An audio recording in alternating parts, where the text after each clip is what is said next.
Edhe skena e teatrit kombëtar ka thyer tabun e personazhit Nudo. Drama e Kus, vepër e autorit Peter Shafer me regji nga bosnjaku Dino Mustafić, është një ndër veprat më kontroversale. Ajo përshkruan udhëtimin e mendjes së një djaloshi i cili me një çengel verbon 6 kuaj. Për aktoren Erjona Kakeli, kjo është konsideruar si një vepër dedikuar lirisë e si e tillë duhet parë edhe konceptuar nga publiku. Ajo që ne duhet themi është liria e secilit nga njerëzit që janë të lirë të veprojnë si të duan, sepse janë vetvetje, dhe kush e vendos, kush është normale dhe kush është jo normale.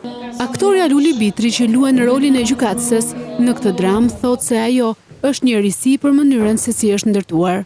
Nuk është një pjesë e trajtuar në mënyrë tradicionale, është e trajtuar me shumë element si muzika, koreografia. Nuk besoj se jemi aq symbyllur si popull sa që na bëj përshtypje një zhveshje apo ca fjalë të pista në thonjza që do themi.